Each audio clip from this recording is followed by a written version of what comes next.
Assalamualaikum warahmatullahi wabarakatuh. Waalaikumsalam warahmatullahi wabarakatuh. Bismillahirrahmanirrahim. Alhamdulillahi rabbil alamin. Wal aqibatu lil muttaqin. Wala udwana illa 'alal zalimin. والصلاة والسلام على أشرف الأنبياء والمرسلين إمام المتقين سيد الغر المحجلين وعلى آله وأصحابه المجاهدين الطاهرين أما بعد. Saudara-saudara kaum muslimin rahimakumullah. Nabi Musa alaihi salam adalah salah seorang nabi yang termasuk di dalam kelompok ulul azmi, 5 di antara yang terbesar. Beliau mendapat gelar kalimullah, artinya rasul yang pernah diajak dialog langsung oleh Allah Subhanahu wa taala. Seperti yang kita maklum bahwa di zaman Nabi Yusuf alaihi salam, beliau membawa serta seluruh keluarganya untuk tinggal di Mesir. Maka berkembang biaklah keturunan Bani Israel di tanah Mesir. Sampai di zaman pemerintahan Ramses II yang merasa khawatir dengan semakin banyaknya keturunan Bani Israel di Mesir akan menghancurkan kekuasaan daripada kerajaannya. Ramses II inilah yang kita kenal sebagai Fir'aun di zaman Nabi Musa alaihi salam.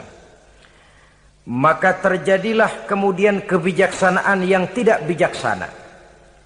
Orang-orang tua dari Bani Israel dikerjakan secara paksa, membangun bangunan-bangunan mercusuar. Kemudian bayi-bayi dari Bani Israel dibunuh. Orang tuanya disuruh kerja paksa, bayi laki-lakinya dibunuh.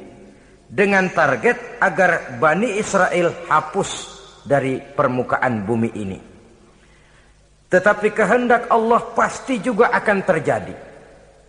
Maka lahirlah Nabi Musa alaihi salam, yang kelahirannya disembunyikan oleh orang tuanya dari pengetahuan umum. Namun bagaimanapun disembunyikan, kekhawatiran itu datang juga di hati ibu Nabi Musa alaihi salam. Allah kemudian memberikan ilham kepada ibu daripada Nabi Musa. Masukkan anakmu ke dalam satu peti, hanyutkan di sungai Nil. Itu dilakukan oleh ibu Nabi Musa alaihi salam. Dimasukkannya bayi Musa ini ke dalam peti, ditutup rapat, dihanyutkan di sungai Nil. Kemudian ibu tadi memerintahkan saudara perempuannya untuk mengikuti kemana peti ini hanyut di bawah arus sungai Nil.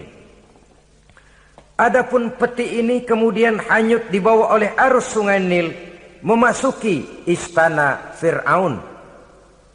Maka permaisuri atau istri daripada Fir'aun melihat peti hanyut itu, diperintahkan tentaranya untuk mengambil peti tadi.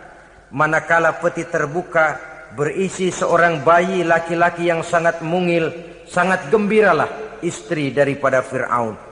Diusulkannya kepada suaminya agar bayi laki-laki tadi diambil saja, dijadikan sebagai anak angkat, dipelihara dan dibesarkan dalam istana. Fir'aun menerima usul daripada istrinya. Maka sejak saat itu dijaga, dipelihara dan dibesarkanlah Nabi Musa alaihi salam di lingkungan istana Fir'aun laknatullah alaihi. Begitulah ia memasuki masa remajanya, tumbuh sebagai anak angkat daripada Fir'aun dengan segala fasilitas yang serba cukup di dalam istana Fir'aun.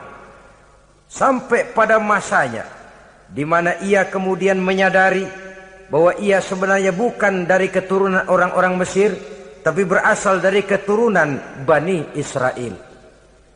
Sehingga satu hari ketika ia keluar dari istana, ia bertemu dengan orang yang sedang bertengkar Satu dari keturunan Bani Israel, satu lagi dari orang Mesir. Musa membantu orang Israel ini melerai perkelahian, tapi kemudian Nabi Musa memukul orang Mesir tadi, dan memang hebat, sekali pukul mati. Saudara-saudara, tidak sengaja Nabi Musa itu hanya memukul, memberikan peringatan, tapi mati. Ini disembunyikan oleh Nabi Musa, tapi bagaimanapun disembunyikannya, akhirnya toh tahu. Apalagi Fir'aun sejak awal memang sudah mendapat firasat. Jangan-jangan inilah yang banyak diramalkan oleh dukun-dukunku, ahli nujum di istanaku, bahwa akan lahir seorang anak laki-laki dari keturunan Bani Israel yang akan menghancurkan kekuasaanku, memusnahkan kerajaanku. Jangan-jangan ini orangnya. Sejak hari pertama menemukan bayi Musa, Fir'aun sudah punya firasat ke arah itu. Tapi karena kalah oleh desakan istrinya, maka diterimalah Musa untuk dibesarkan di dalam lingkungan istana. Sehingga akhirnya oleh karena perasaan bersalah ini, Nabi Musa melarikan diri. Melarikan diri dari istana Fir'aun. Setelah nyata-nyata bahwa dia memang keturunan Bani Israel. Melarikan dirilah Nabi Musa alaihi salam keluar dari Mesir menuju negeri Madian. Di dalam pengembaraannya, saudara-saudara, di satu lembah, Nabi Musa ketika itu belum menjadi nabi. Pemuda Musa ketika itu sedang beristirahat. Dari kejauhan dilihatnya orang sedang berdesak-desakan. Rupanya adalah pengembala-pengembala kambing yang akan mengambil air dari dalam sumur. Mereka berdesak-desakan, berebut karena sumur cuma satu, yang ngambil air kelewat banyak. Di antara desakan-desakan orang itu, Nabi Musa melihat dua orang wanita kakak beradik minggir saja, tidak ikut berdesak-desakan. Nabi Musa menghampiri dua wanita tadi. Kamu sedang apa di sini? Kami sebenarnya ingin mengambil air. Kenapa tidak ikut berdesak-desakan? Itulah soalnya. Mereka laki-laki semua, gagah perkasa pula. Kalau kami ikut berdesak-desakan, bagaimana jadinya kami? Biarlah kami mengalah menunggu sampai mereka selesai semuanya, baru kami akan mengambil air. Mengertilah Nabi Musa bahwa wanita kakak beradik ini demikian halus akhlaknya. Gak mau berdesak-desakan sama orang laki. Budi pekertinya sedemikian luhur. Tungguin aja dah, ntar juga beres. Kalau semua udah kan pada minggir, kita nggak pakai berdesak-desakan. Saudara hadirin, menyadari kodrat kewanitaannya, sehingga berdesak-desakan itu saja sudah dianggap bisa mengurangi citranya sebagai wanita. Biar dia ngalah aja, tungguin ntar juga rapi. Bukan malah ikut ngerangsek. Enak nih berdesakan sama orang laki nih, lumayan nih.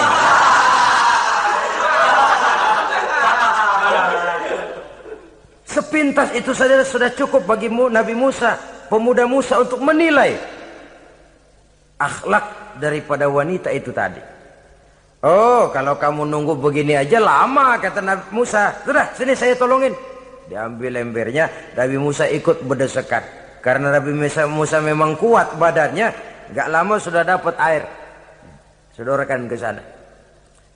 Si wanita segera tahu bahwa pemuda ini begitu baik budi pekertinya, mau menolong orang yang dalam kesusahan. Akhirnya, bagaimana kalau kamu ikut saja ke rumah saya? Bapak saya sudah tua, senang hatinya kalau kamu ikut ke rumah, kenalan sama bapak saya. Ayolah, ayolah, berangkatlah. Dalam perjalanan, si wanita ini berjalan duluan, Nabi Musa di belakang. Kemudian Nabi Musa bilang, sebentar, saya duluan, kamu belakangan.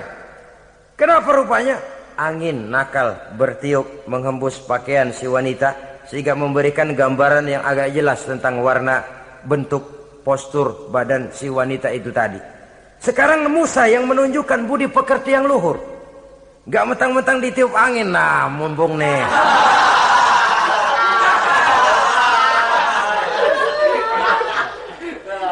Rezeki nih, kapan lagi nyari yang begini ya? Jadi dua-duanya sudah menunjukkan satu akhlak yang sangat luhur. Dan manakala sampai di rumah si wanita kakak beradik tadi, diceritakanlah halnya bahwa dia ditolong oleh seorang pemuda, inilah orangnya. Sangat bersukacitalah hati orang tua kedua wanita itu tadi. Lalu usul si wanita tadi, Pak, kita kan di sini banyak punya kambing, nggak ada yang bantuin gembala, Bapak sudah tua. Kalau ini orang kita minta tinggal di sini saja, gimana Pak? Ya terserah kamulah. Akhirnya Nabi Musa tinggal di sana. Menurut satu riwayat 8 tahun ikut mengembalakan kambing. Dan orang tua tadi tidak lain adalah Nabi Syuaib alaihi salam, yang pada akhirnya kemudian Nabi Musa dikawinkan dengan wanita itu tadi. Setelah berumah tangga, Nabi Musa ingat kembali bahwa ia sesungguhnya keluar dari Mesir karena menghindarkan diri. Bahwa kaumnya Bani Israel hidup di Mesir itu tertindas di bawah rezim kekuasaan Fir'aun yang zalim. Dikerjakan secara paksa, wanita dipermalukan, bayi-bayi laki-laki dibunuh. Tergerak hatinya. Dia sudah enak, punya mertua bijaksana, punya istri cantik, hidup tenang sebagai pengembala kambing. Tapi nurani kebangsaannya berontak. Saya tidak boleh bersenang-senang sementara bangsa saya ditindas. Saya tidak boleh menari di atas bangkai saudara saya. Saya tidak boleh tersenyum di atas penderitaan saudara-saudara saya. Saudara-saudara saya Bani Israel merintih di bawah penindasan Fir'aun. Saya harus membebaskan mereka. Diceritakanlah hal ini kepada mertuanya. Wah, ya kalau pakai bahasa mertua, saya mau kembali ke Mesir. Untuk apa Musa? Untuk menyelamatkan saudara-saudara saya Bani Israel yang masih dalam cengkraman kezaliman rezim Fir'aun. Saya harus membebaskan mereka. Ya kalau memang itu tekadmu nak, berangkatlah. Bapak mengiringimu dengan doa. Berangkatlah Nabi Musa bersama istrinya. Sampai ketika beliau sedang istirahat di satu lembah, dari kejauhan beliau melihat ada api menyala. Beliau berkata kepada istrinya, kau tunggu di sini. Tidak lama saya akan kembali. Saya akan menghampiri api itu. Berangkat Nabi Musa ke arah api menyala tadi. Makin didekati makin terang sinarnya. Sampai kemudian terdengar suara, ya Musa, inni ana rabbuka fakhla' na'laik. Innaka bilwadil muqaddasi tuwa wa ana akhtartuka fastami' lima yuha. Wahai Musa, akulah Tuhanmu, bukalah terompahmu. Sesungguhnya engkau berada di satu lembah yang disucikan bernama lembah tua. Aku telah memilihmu Musa, dan sekarang dengarlah apa yang diwahyukan kepadamu. Pada saat itulah turun wahyu pertama, dan resmilah sudah Nabi Musa diangkat menjadi Rasul oleh Allah Subhanahu wa ta'ala. Di satu lembah di Bukit Tursina. Apa wahyu yang pertama turun? Bunyinya, innani anallah, la ilaha illa ana fa'budni. Sesungguhnya aku inilah adalah benar-benar Tuhanmu. Tidak ada Allah selain daripada aku. Maka hendaklah engkau hanya beribadah menyembah kepadaku. Ini umum saudara. Semua Rasul yang diutus Allah, inilah ajaran prinsipnya. Anallah, la ilaha illa ana. Akulah Allah Tuhanmu. Tidak ada Tuhan lain selain Allah. Semua Rasul membawa ajaran ini. Oleh sebab itu, bukan hanya sekadar percaya kepada Tuhan saja yang penting. Sudahlah, pokoknya kan percaya kepada Tuhan. Iya, Tuhan yang mana?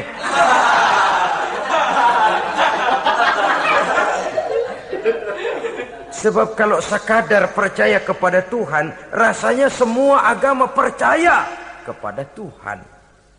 Begitulah orang Hindu percaya kepada Tuhan, tapi Tuhan menurut mereka Trimurti, Wisnu, Siwa, Brahma. Orang Buddha percaya kepada Tuhan, tapi Tuhan dalam pandangan mereka ada Tuhan kecil Hinayana, ada Tuhan besar Mahayana. Orang Majusi juga percaya kepada Tuhan, tapi Tuhan dalam pandangan mereka ada Tuhan kebaikan, namanya Ahriman. Ada Tuhan kejahatan, namanya Ahura Mazda. Orang Nasrani juga percaya kepada Tuhan. Tapi Tuhan kata mereka dalam bentuk Trinitas. Tuhan Anak, Tuhan Bapa, Ruhul Kudus. Ini semua Tuhan dalam pandangan mereka. Jadi kalau sekadar percaya kepada Tuhan, percaya kepada Tuhan, percaya kepada Tuhan. Tuhan yang mana? Itu yang prinsip. Itu yang prinsip. Sebab salah kita dalam mempercayai Tuhan, kita akan terjebak ke dalam penyakit. Kalau tidak kufur, syirik. Dan dua-dua itu bapak moyangnya dosa. Begitu Islam menyelamatkan kita masyarakat manusia. Ya ayyuhan nasu ubudu rabbakumul ladzi khalaqakum. Hai manusia, Tuhanmu yang perlu kamu sembah itu hanyalah Tuhan yang telah menciptakan kamu. Dan itu tidak lain adalah Allah yang lam yalid wa lam yulad wa lam yakul lahu kufuwan ahad, yang laisa kamislihi syai'un. Ia tidak beranak, ia tidak diperanakkan, dan ia tidak bisa diserupakan dengan apapun. Dialah Allah itu. Begitu wahyu yang diberikan kepada Adam, kepada Nuh, kepada Ibrahim, kepada Yusuf, bahkan kepada Musa alaihi salam. Innani anallah, la ilaha illa ana, fa'budni. Akulah Allah, Tuhanmu. Tidak ada Tuhan lain selain daripada aku Allah. Maka kepadakulah kamu hanya menyembah. Ini wahyu yang pertama turun, sudah berisi tauhid. Jadi hakikatnya agama Yahudi, saudara, adalah agama tauhid. Agama monoteis. Agama yang mengajarkan hanya ada satu Tuhan untuk seluruh alam. Dan Tuhan itu adalah Allah subhanahu wa ta'ala. Sebab itu syahadat orang Yahudi bunyinya begini. Shema Yisrael, Yahweh Elohenu, Yahweh Echad. Ini syahadatnya orang Yahudi. Itu perbedaan bahasa Suryani Ibrani dengan bahasa Arab. Kita Isma itu bahasa Arab, dia Shema. Isma, Sema. Sema Yisrael, Yahweh Elohenu, Yahweh Echad. Ahad Echad.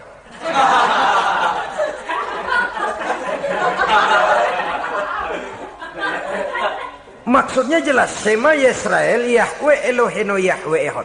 Dengarlah hai Israel, Tuhan kita ialah Tuhan yang Esa. Yahweh kata mereka, Tuhan kita ialah Tuhan yang Esa. Esa tunggal, tidak beranak, tidak diperanakan. Kalau masih beranak, masih diperanakan, jangan Esa disebut, sebab dia masih berbilang. Dan maha suci Allah daripada sifat berbilang. Jadi asas dari seluruh misi yang dibawa oleh Rasul yang 25 itu sama. Tauhid inti ajarannya. Setelah tauhid, wa aqimis sholata li dzikri, dan dirikanlah solat untuk mengingat aku. Jadi solat pun diwajibkan kepada Nabi Musa. Cuma teknisnya yang berbeda. Bagaimana solat di zaman Nabi Musa, bagaimana solat di zaman Nabi Sulaiman, bagaimana solat di zaman Nabi Muhammad. Prinsipnya sama, solat. Teknisnya yang berbeda. Di zaman Nabi Sulaiman, konon solat itu tidak pakai ruku, tidak pakai sujud, diri saja. Makanya Nabi Sulaiman itu menurut riwayat meninggalnya dalam posisi berdiri. Artinya apa? Dalam keadaan sholat beliau itu. Bukan diri ngejedek kayak kita nungguin bus, bukan.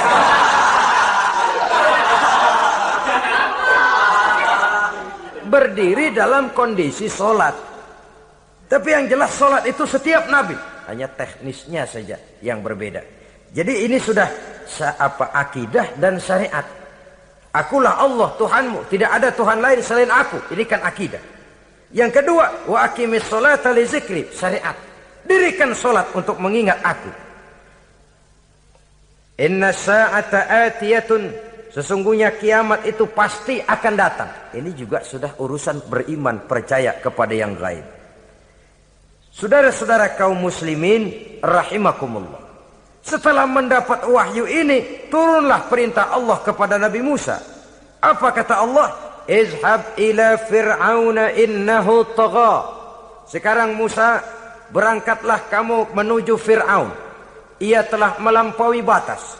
Berangkatlah kamu ke sana Musa, hadapi Fir'aun, sampaikan dakwah ini, ia telah melampaui batas. Innahu tagha, ia telah berlebih-lebihan. Nah, saudara-saudara, jadi dua fungsi sudah. Kalau pada mulanya Nabi Musa berniat kembali ke Mesir hanya untuk membebaskan kaumnya Bani Israel, sekarang malah bertambah. Tidak hanya sekedar itu, malah lebih utama adalah menyampaikan risalah, menyampaikan misi kerasulannya, menyadarkan Fir'aun, menegakkan tauhid, mengembangkan syariat. Bertambahlah tugas Nabi Musa sebagai pejuang bangsa, juga sebagai mujahid, pejuang agama. Pada mulanya sebagai pejuang bangsa tuh. Artinya Nabi Musa ini kembali kepada Fir'aun di Mesir, tujuannya tadi kan cuma untuk membebaskan Bani Israel kaumnya. Ini pejuang bangsa. Tapi di tengah jalan ia mendapat wahyu. Berangkat kau kepada Fir'aun, innahu tagha, ia telah melampaui batas. Sadarkan dirinya, canangkan tauhid, sampaikan syariat. Bertambahlah tugasnya. Lebih daripada sekedar pejuang bangsa, ia juga pejuang agama, pejuang tauhid. Dwi fungsi. Kadang-kadang ada pejuang agama tapi tidak pejuang bangsa. Kadang-kadang ada pejuang bangsa tapi tidak pejuang agama. Nah, saudara-saudara kaum muslimin rahimakumullah, idealnya ya kedua-duanya. Ya pejuang agama, ya pejuang bangsa juga. Mendapat tugas seperti ini, apa permohonan Nabi Musa alaihi salam? Beliau berkata, qala rabbi shrah li sadri wa yassir li amri wahlul 'uqdatam min lisani yafqahu qawli waj'al li waziran min ahli Haruna akhi usdud biha uzri. Ini permohonan Nabi Musa ketika dilantik menjadi rasul. Diberikan tugas, berangkat kau ke Mesir, sampaikan risalah ini kepada Fir'aun, karena ia telah melampaui batas. Apa permohonan Nabi Musa? Rabbi syrah li sadri, ya Allah, lapangkan hati saya. Wa yassir li amri, mudahkan urusan saya. Wahlul 'uqdatam min lisani, buka kebekuan lidah saya. Yafqahu qawli, sehingga mereka mengerti apa yang akan saya bicarakan. Ini kondisi dasar. Memulai satu perjuangan dengan persiapan dasar. Apa permohonan pertama? Isyrah li sadri, lapangkan jiwa saya. Menghadapi musuh dengan jiwa yang lapang itu penting. So, kalau kita menghadapi musuh dengan jiwa yang sempit, kita sudah kalah sebelum perang. Menghadapi musuh dengan jiwa yang lapang, artinya masih berharap kalau dia mau mengikuti ajaran ini. Jadi pada tahap pertama itu datang bukan sebagai orang yang mau membasmi, tapi sebagai orang yang mau menyelamatkan. Ini perlu jiwa yang lapang. Sebab dakwah Nabi Musa itu kan pertama menyadarkan Fir'aun dulu. Nanti akan kita lihat setelah disadarkan dengan kata-kata, tidak kena juga dengan bukti berupa mukjizat. Masih bandel juga. Musa mohon supaya dikirim bencana. Masih nggak mempan juga, habis deh urusan. Jadi ada tahapan sesuai dengan kemungkinan Fir'aun bisa menerima. Sama juga bayi itu kan kalau baru lahir ke dunia, brol, kasih susu emaknya dulu. Gedean dikit, bubur. Gedean lagi, nasi ulek dah. Udah gede betul, nasi. Udah gede banget, jengkol jijelin.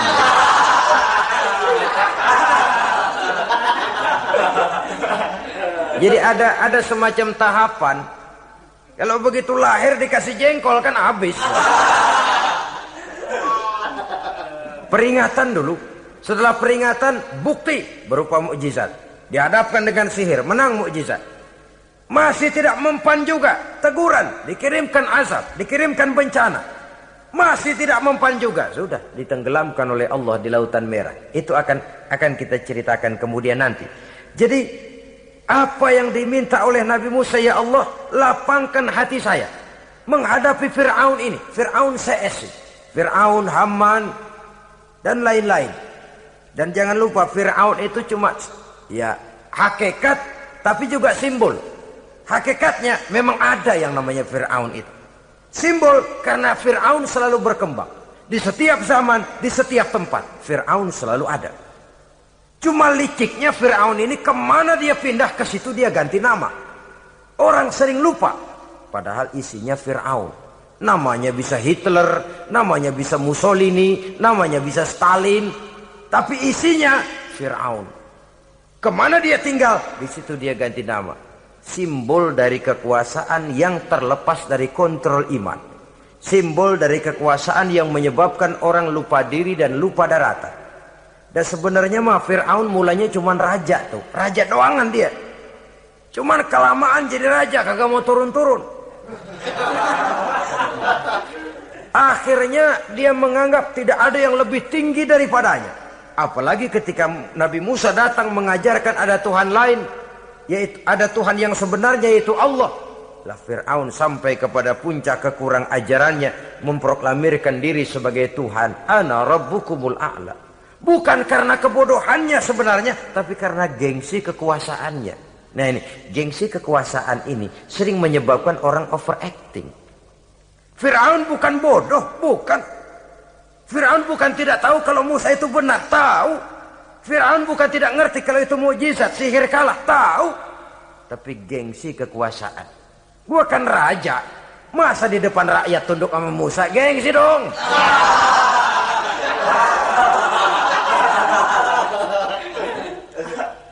Cobalah lihat, gengsi kekuasaan sering membuat orang mau menginjak-injak kebenaran, mau membohongi hati nuraninya sendiri, mau membohongi kolbinya, hatinya.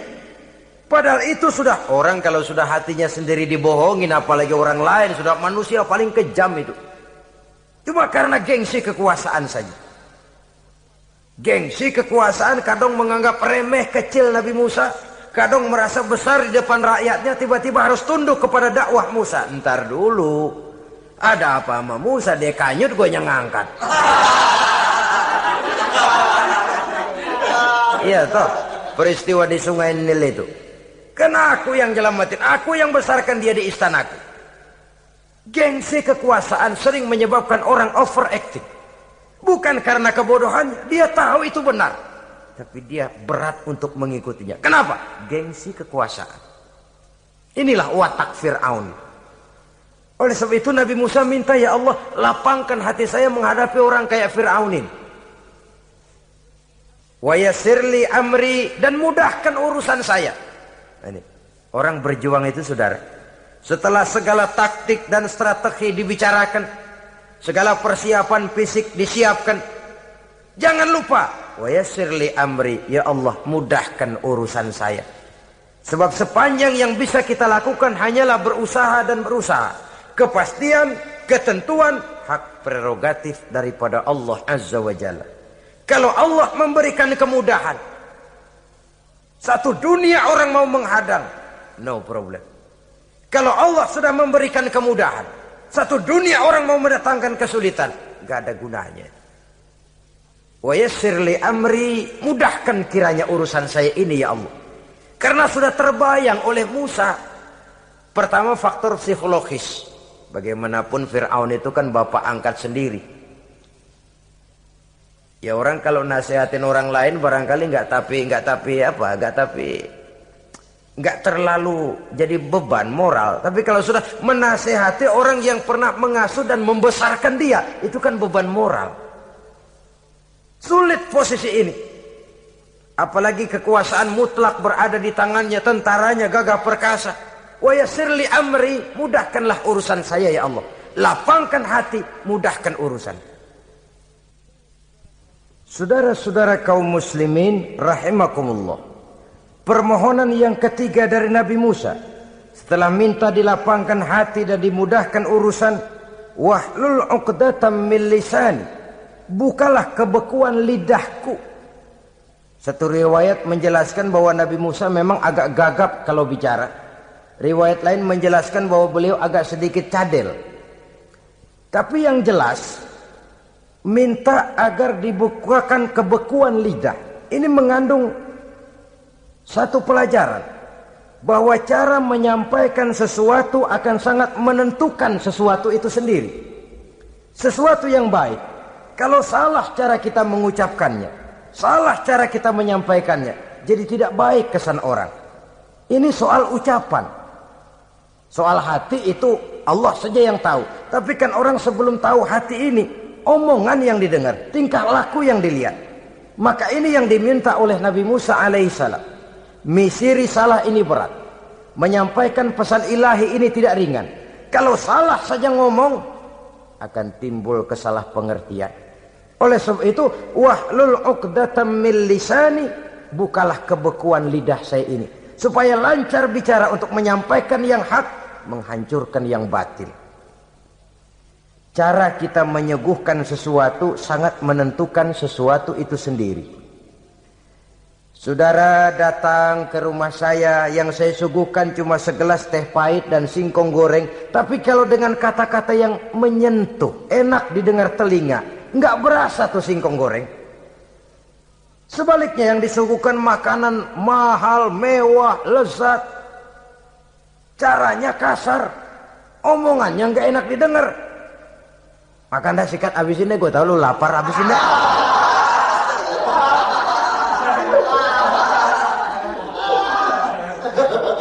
Rasanya biar lapar juga nahan juga gitu.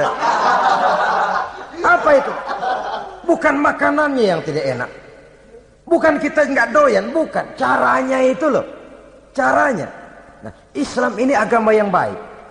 Kalau disampaikan dengan kata yang tidak baik, akan timbul, oh Islam kok gitu ya. Nah ini yang tidak diinginkan oleh Nabi Musa. Wahlul 'uqdatam min lisani. Kita begitulah dalam kehidupan ini, kadang mendengar satu ceramah bisa berurai air mata, bisa histeris, bisa gembira. Kenapa? Kepandaian orang menyampaikannya. Bicara dia 2-3 jam, rasanya baru 5 menit. Baru sebentar kok, tahu-tahu sudah selesai. Ada yang udah setengah jam, baru seperempat jam ngomong, udah rasanya udah kayak 3 jam.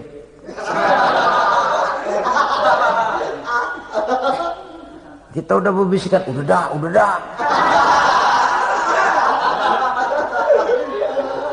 Wahlul 'uqdatam min lisani. Targetnya apa? Yafqahu qauli, agar mereka memahami. Tentu lawannya agar mereka tidak salah mengerti, agar mereka tidak salah paham. Sebab kalau misi ini diterima dengan salah paham, dakwah tidak nyambung. Maka ini doa banyak dibaca, diamalkan oleh orang-orang mimbar yang sering pidato. Lapang hati melihat kerumunan orang banyak, tapi nggak dak-dikduk, nggak kena demam mimbar. Udara dingin tapi keringat, baju basah. Saudara hadirin yang saya hormati, lalu permohonan yang selanjutnya daripada Nabi Musa alaihi salam, waj'al li waziran min ahli, dan jadikanlah bagiku seorang pembantu dari keluargaku. Siapa? Haruna akhi, dia tidak lain adalah saudaraku Harun. Usdud biha az-uzri, akan saya limpahkan kepadanya segala beban-beban yang saya derita. Artinya orang berjuang perlu teman, nggak bisa sendirian. Nggak, bagaimanapun hebatnya kita tetap memerlukan bantuan daripada orang lain. Sendiri memang lebih baik daripada berteman orang jahat. Tapi berdua lebih baik daripada sendiri. Bertiga lebih baik daripada berdua. Makin banyak, makin baik. Untuk satu persoalan yang besar, memerlukan kebersamaan. Begitulah Nabi Musa memberikan contoh. Saya tidak bisa berjuang sendiri. Saya minta dibantu oleh saudara saya Harun. Jadikan dia pembantu saya. Tempat saya membagi suka dan duka dalam perjuangan ini. Tempat saya bercerita, tempat saya mengeluh, tempat saya melarikan persoalan. Sebab beban hati itu akan berkurang kalau kita ada tempat kita bercerita. Nah, saudara-saudara, berangkatlah Nabi Musa ke Mesir. Kemudian mulai menyampaikan dakwahnya kepada Fir'aun, laknatullah alaih. Fir'aun mendengar Musa datang kembali. Kemudian terjadilah forum dakwah itu. Apa kata Fir'aun? Musa, kamu kemana saja? Saya pergi ke Madian. Apa yang kamu lakukan? Begini, begini, begitu. Kamu melarikan diri? Pada mulanya iya. Dan sekarang apa maksud kamu datang kembali ke Mesir? Semula saya ingin membebaskan kaum saya Bani Israel. Lalu saya kemudian menerima wahyu dari Allah. Ditugaskan, diperintahkan langsung oleh Allah, Sang Maha Komandan, untuk datang menemui Tuhan, menyadarkan Tuhan dari kesesatan selama ini. Siapa Allah itu Musa? Allah adalah Tuhan saya dan Tuhan-Tuhan juga dan Tuhan seluruh alam ini. Baru nih Musa. Saya baru dengar nih. Ada yang begini nih. Tuhanlah pakai nggak kelihatan. Tuhanlah cuma satu. Yang Tuhannya banyak aja masih kelaparan.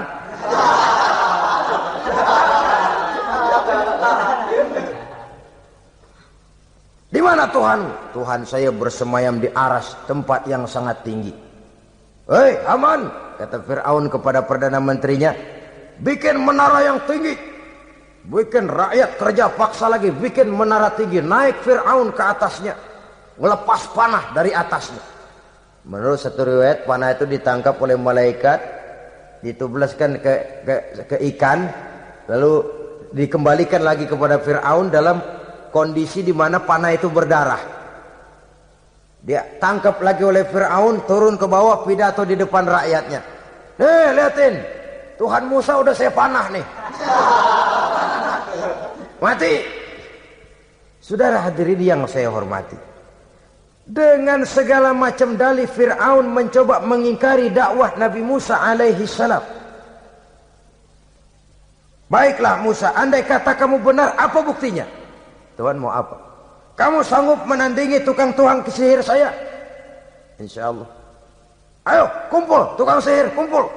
Kumpulkan tukang sihir, dilepaskan tali-tali kecil, berubah jadi ular mengejar Musa. Musa oleh Allah difirmankan, lemparkan tongkatmu Musa. Musa melemparkan tongkatnya. Tongkat Musa kemudian berubah menjadi ular besar yang menerkam ular-ular kecil tadi. Habis itu ular kecil ciptaan tukang sihir Fir'aun. Begitu hebat mukjizat yang diberikan Nabi Musa, dan Fir'aun tahu itu mukjizat, tapi dia ingkar juga, tidak mau beriman. Sudah nyata bukti, sudah jelas saksi, dia tetap ingkar. Akhirnya Nabi Musa berdoa memohon kepada Allah, Rabbana innaka ataita fir'auna wa mala'ahu zinatan wa amwalan fil hayatid dunya. Wahai Allah, sungguh engkau telah memberikan kepada Fir'aun dan para pembesarnya zinatan, segala macam perhiasan, wa amwalan, dan segala macam harta benda, fil hayatid dunya, di dalam kehidupan dunia ini. Rabbana liyudillu an sabilik, semuanya hanya menyebabkan mereka jadi sesat dari jalanmu. Rabbana tmis ala amwalihim, ya Allah binasakanlah mereka di dalam hartanya. Wasdud ala qulubihim, tutuplah pintu hatinya. Fala yu'minu hatta yarawul azabal alim, mereka tidak akan beriman sampai mereka melihat azab yang sangat pedih.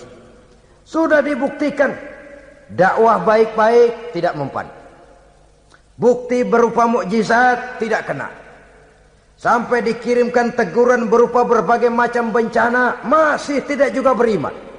Akhirnya Nabi Musa memutuskan, kalau begitu menyelamatkan kaum dululah. Kaumnya Bani Israel dibebaskan dari perbudakan, dibawa oleh Musa keluar dari Fir'aun, dari Mesir, dikejar oleh Fir'aun. Dalam pengejaran ini sampailah Nabi Musa di tepian Laut Merah. Buntu, depan laut, belakang tentara Fir'aun. Maju kecebur, mundur kepergok musuh, nggak ada pilihan lain. Dalam kondisi seperti ini, Allah Subhanahu wa ta'ala berfirman kepada Musa, lemparkan tongkatmu ke laut, hai Musa. Musa melemparkan tongkatnya ke laut. Terjadilah mukjizat. Laut terbelah, jalan muncul ke permukaan laut. Lewat Musa di jalan itu, Fir'aun terus mengejar. Ketika Musa sampai di tepian sebelah sana, Fir'aun masih di tengah jalan. Laut menutup kembali, hilang itu jalanan. Fir'aun dan seluruh tentaranya tenggelam di Lautan Merah, mati. Pada saat kondisi seperti itulah Fir'aun dalam keadaan menghadapi sakaratul maut, napas cengap-cengap, hampir putus di leher, berkata dia, amantu bi Rabbi Musa wa Harun. Kalau begini mah saya juga percaya dah sama Tuhan. Percaya dah sama Tuhannya Musa dan Tuhannya Harun. Kata malaikat maut, kemarin kemana mas?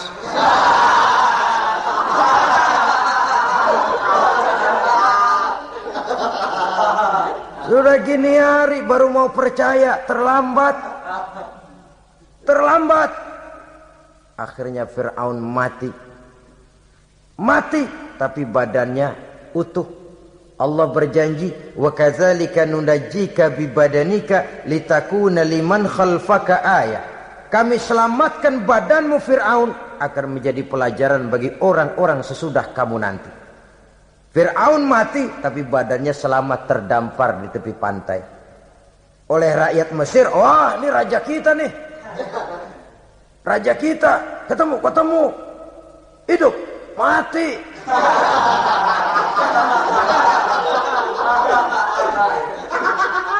Kemudian sesuai dengan tradisi raja waktu itu, dimumilah badannya, diawetkan. Sehingga sampai sekarang, jenazah atau jasad daripada Fir'aun ini masih tersimpan dengan baik di museum negara di Mesir itu. Saudara-saudara kaum muslimin rahimakumullah.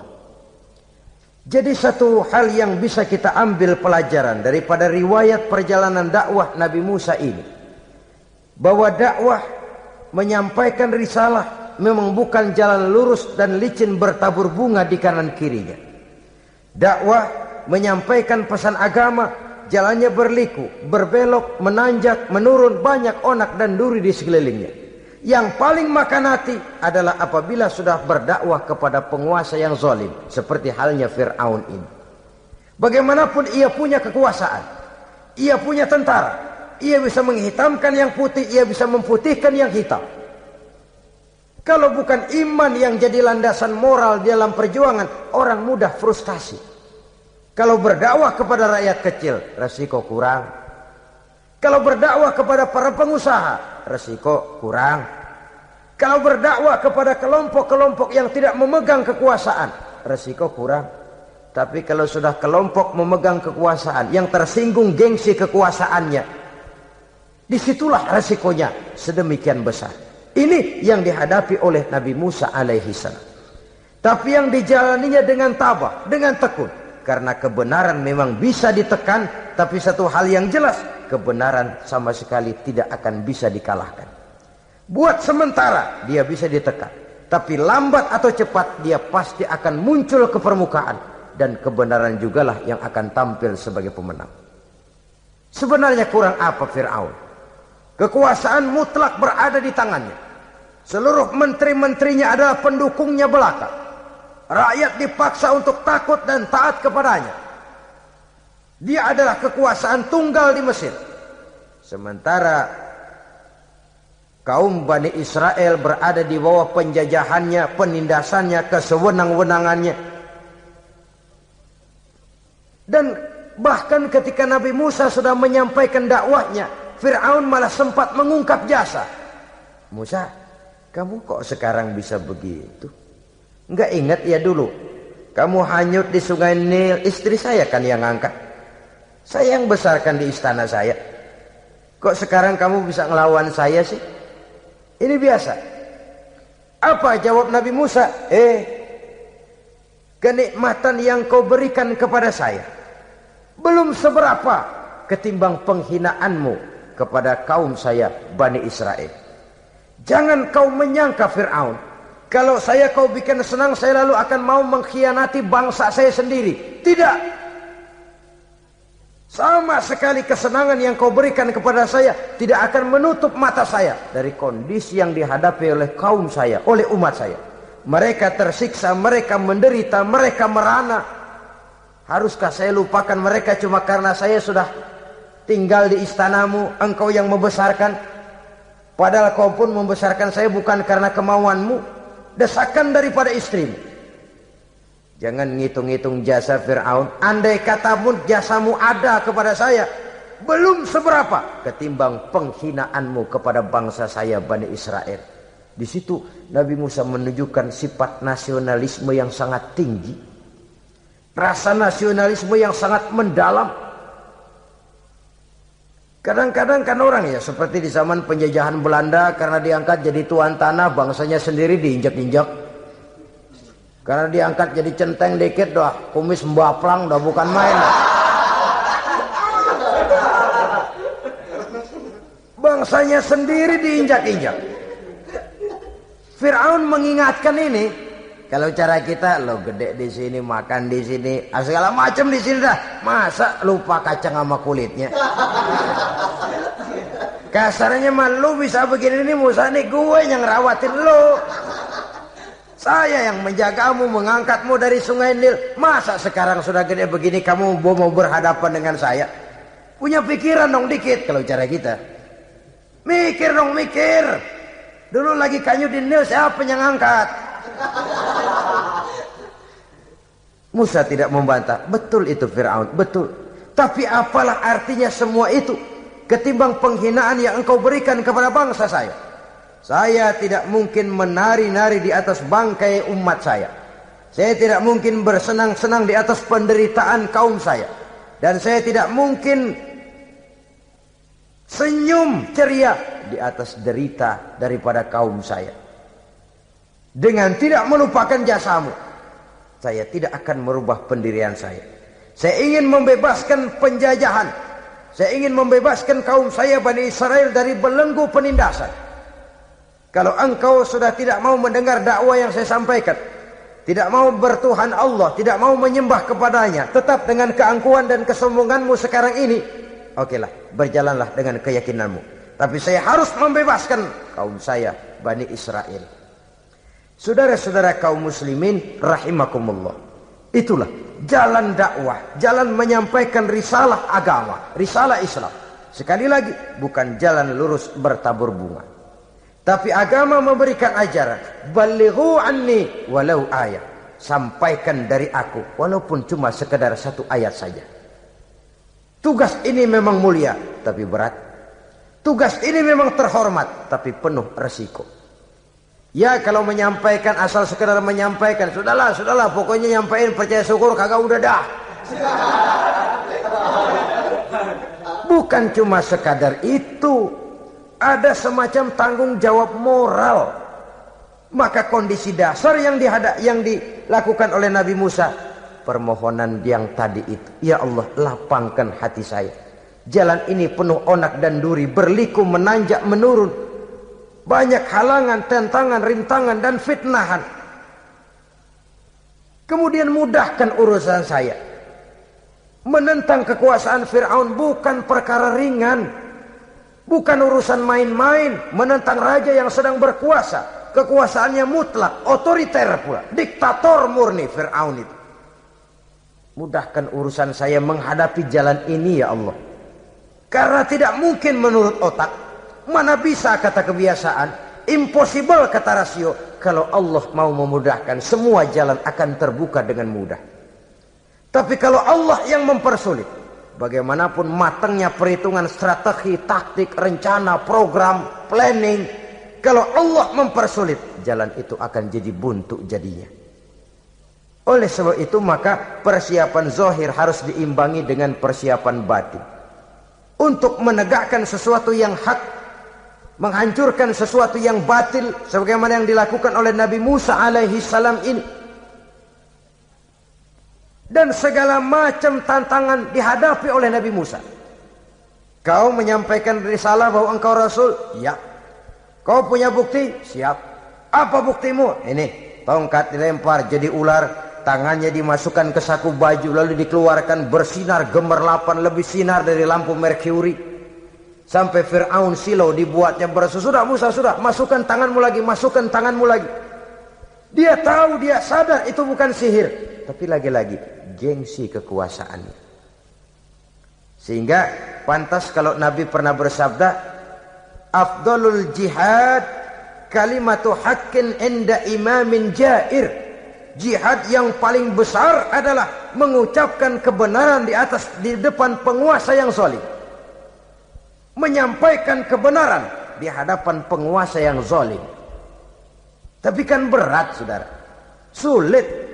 Apalagi kalau belum apa-apa udah ngeri. Udah jangan dah.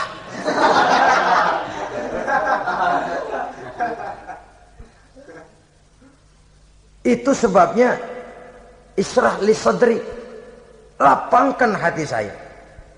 Saya tidak punya kepentingan apa-apa kecuali menyampaikan kebenaran.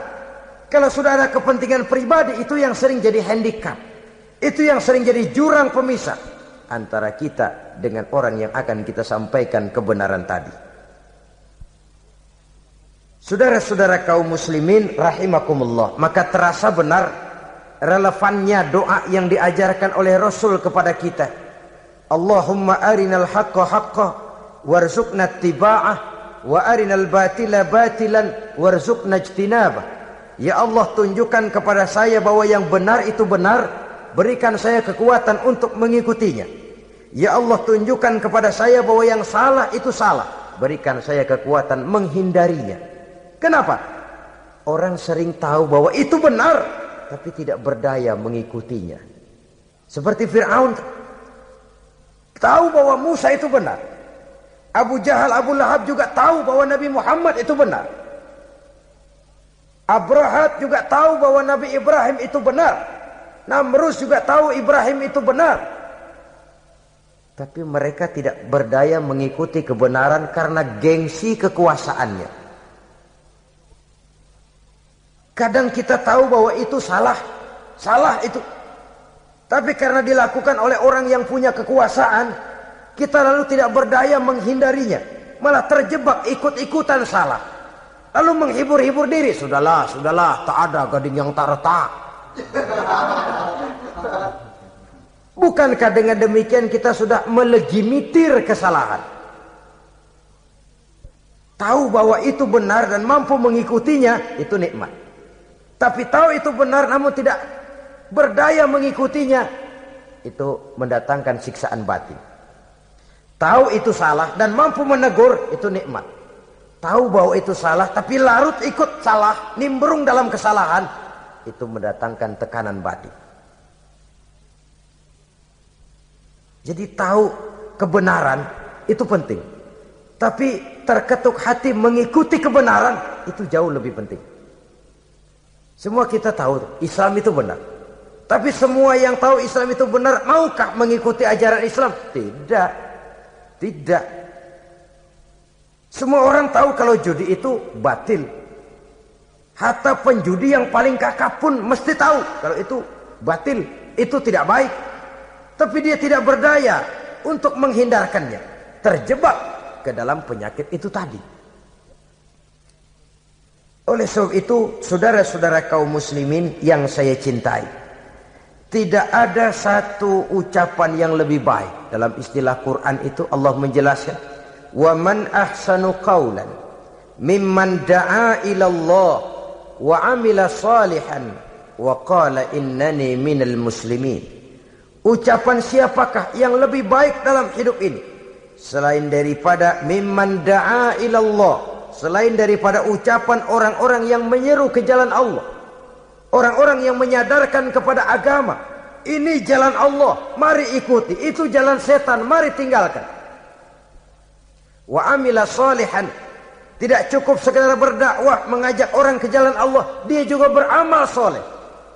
Dia bangun rumah sakit, dia bangun madrasah, dia bangun masjid, dia makmurkan majelis taklim, dia santuni yatim piatu.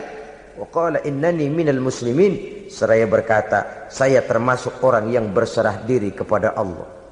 Da'a ila Allah wa amila salihan wa qala innani minal muslimin.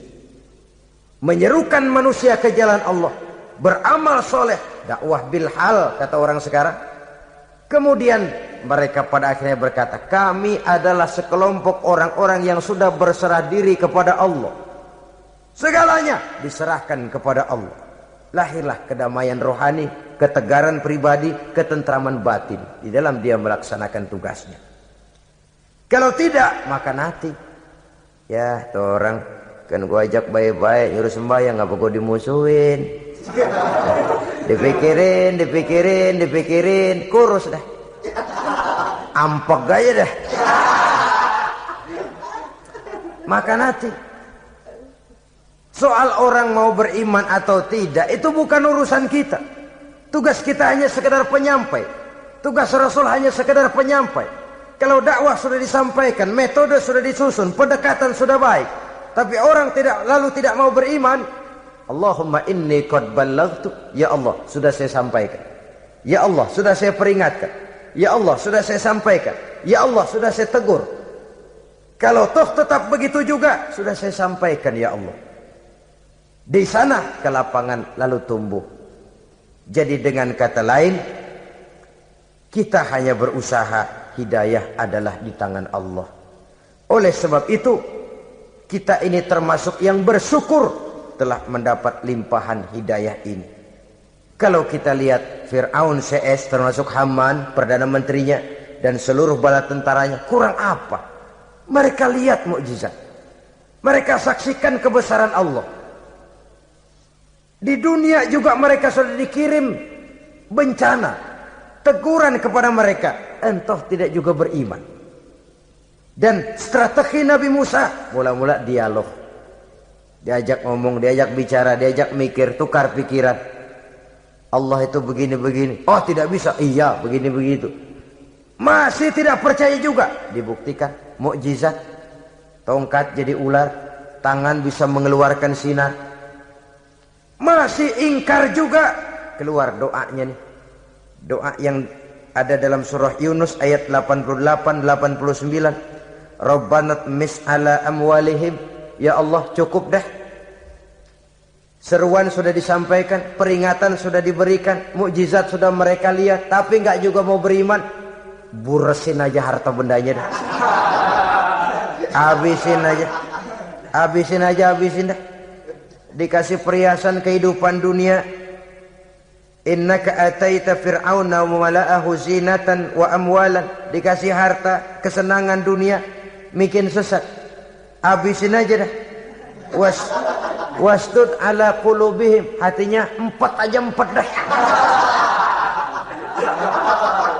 Udah dipatri, udah enggak mempan apa-apa. Sudahlah ya Allah. Wala yu'minu hatta yaraul azabal alim. Rasanya mereka memang enggak bakal mau beriman kalau belum melihat azab yang sangat pedih. Dan memang setelah timbul tenggelam, napas mau sekarat, baru beriman. Terlambatlah sudah. Nah, saudara-saudara kaum muslimin rahimakumullah, bagaimana akhir daripada perjalanan Nabi Musa ini, insya Allah akan kita bicarakan pada pertemuan berikutnya. Terima kasih atas perhatian saudara. Mohon maaf atas segala kekurangan. Wassalamualaikum warahmatullahi wabarakatuh. Waalaikumsalam.